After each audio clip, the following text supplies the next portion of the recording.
know who Santa Claus is. Or do we?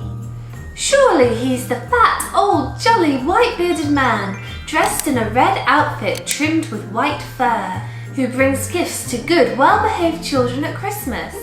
Apparently the naughty ones either receive coal or nothing at all.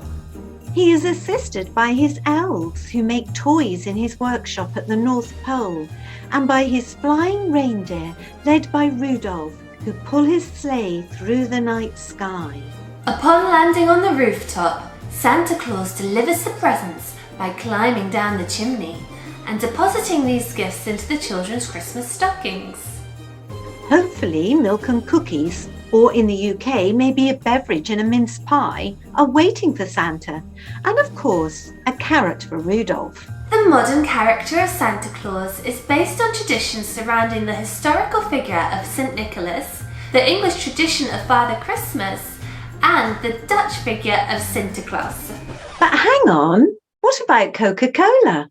More on that later. First of all, who was Saint Nicholas? It is believed that Nicholas was born sometime around 280 AD in Patara near Myra in modern-day Turkey. Much admired for his piety and kindness, St. Nicholas became the subject of many legends. It is said that he gave away all of his inherited wealth and travelled the countryside, helping the poor and the sick. One of the best-known St. Nicholas stories is the time he saved 3 poor sisters from being sold into slavery or prostitution by their father by providing them with a dowry so that they could be married. He was very religious from an early age and devoted his life to Christianity. During the Middle Ages, children were bestowed gifts in his honour, often on the evening before his name day of the 6th of December. Martin Luther was largely responsible for changing the gifting day to Christmas.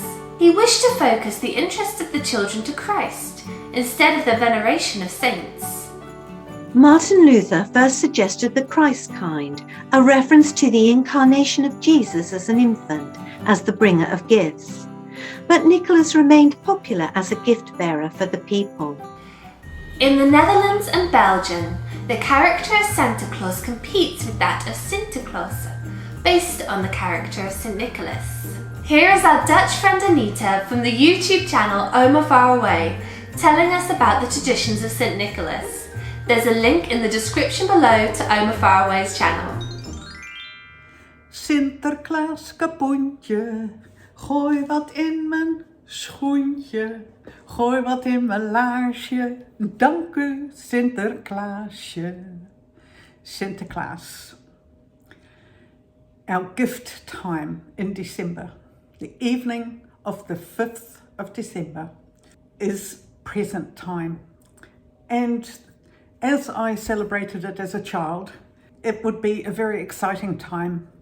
Halfway through November, the steamboat from Spain would arrive with Sinterklaas and his helpers, all his pets, and they would run over the roofs at night and listen at bedroom windows, whether or not you'd been a good girl or a good boy. And Sinterklaas, with his big book, would write down all the things that he needed to know, like what sort of presents and were you good or not. And then on the evening of the 5th of December, the birth date, there would be an expectation, and children would be all excited and parents would probably be exhausted. But my memory is of a loud knocking at the door, and we'd all be shaking in our boots and would go to the front door, and there would be either a big tub or a jute sack full of presents. Sometimes, depending on who was the one who dropped the gifts off, they may have a key for the door, and they'd open the door and have a white glove on, and then they'd throw some sweets into the lounge area where we'd be sitting waiting. And then of course there'd be that heartbeat, and you daren't go down the hall to see who was there, and you'd be scrambling all over the floor trying to pick up all the lollies, and meanwhile that person could quickly hide or run down the road or sit behind a bush. And that was our Sinterklaas. So no presents under the tree. And evenings before Sinterklaas would come, you'd put your shoe by the fireplace or wherever, and you'd put a carrot in it and some straw if you had some, or some little sugar lumps for the horse, because Sinterklaas travelled on a white horse, beautiful horse, and of course you wanted to leave some nice things behind, and if you're really good, you would end up with a little gift, maybe a little dinky toy, or maybe even just some chocolates, or you know, those little bags that they used to have, little nets, and have chocolate coins in it. Stuff like that. Not great big Lego parcels like today. But that's our Sinterklaas. Things have changed. We still have Sinterklaas. We now also have gifts under the tree. And our Sinterklaas feast has changed somewhat too. But it is now time for me to decorate my tree for Christmas. Yes, because we don't decorate our tree for Christmas until Sinterklaas has returned to Spain. So those are my childhood memories. And now it's time to switch from Sinterklaas to Christmas. Merry Christmas, everybody. It is thought that maybe the pagan god Odin, or Woden as he is sometimes known, may have influenced concepts of St. Nicholas. For example, his long white beard and the way he rode the Wild Hunt, a ghostly procession through the night sky. Father Christmas dates back as far as the 16th century in England during the reign of Henry VIII, and he was often pictured as a large man in green or scarlet robes. He evoked the spirit of good cheer at Christmas, bringing peace, joy, good food, wine, and rather a lot of revelry. As England no longer kept the feast day of St. Nicholas on the 6th of December, the Father Christmas celebration was moved to the 25th of December to coincide with Christmas Day. The Victorian revival of Christmas also included Father Christmas as a bringer of good cheer.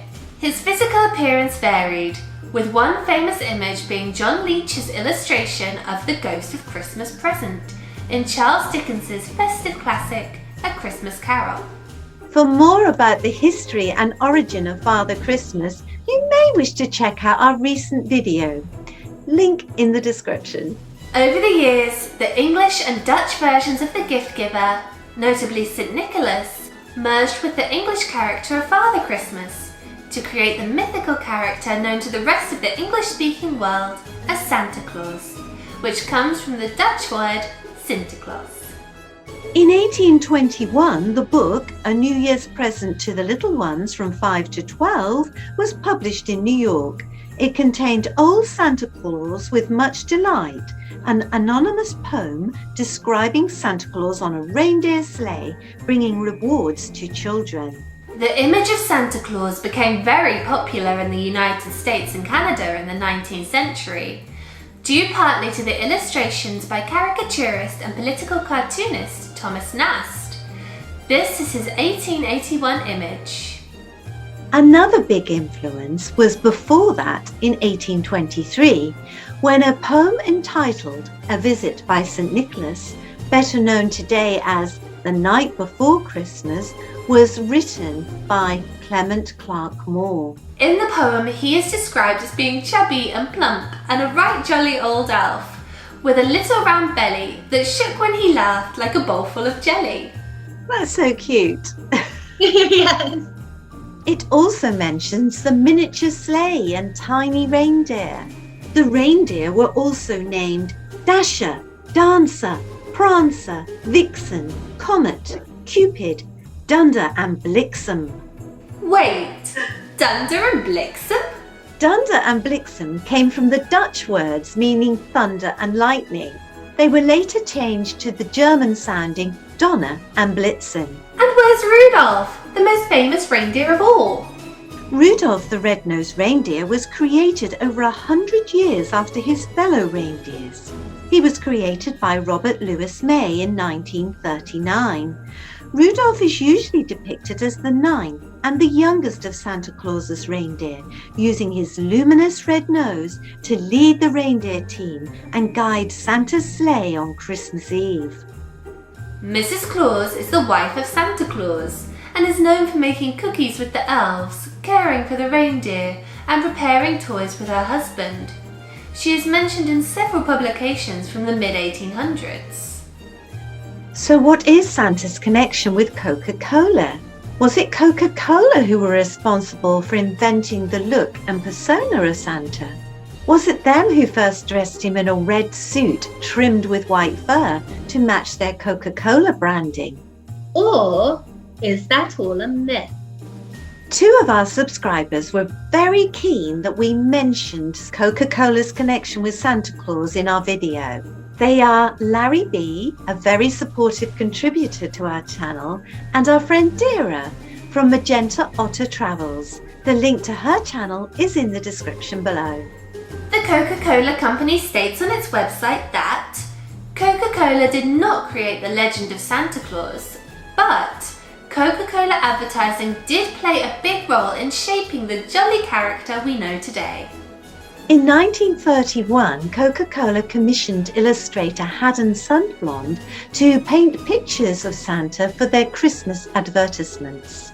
Those paintings established Santa as a warm, happy character with human features, including rosy cheeks, a white beard, twinkling eyes, and laughter lines. Sundblom drew inspiration from the poem that we mentioned earlier, entitled A Visit by St. Nicholas, or 'Twas the Night Before Christmas. Earlier still, Santa Claus had appeared dressed in red and white and essentially in his current form on several covers of Puck magazine in the first few years of the 20th century. Thank you very much for watching. If you've enjoyed this video, then why not give it a like? And check out the channels of our contributors, OmaFarAway and Magenta Otter Travels. We wish you all a very Merry Christmas.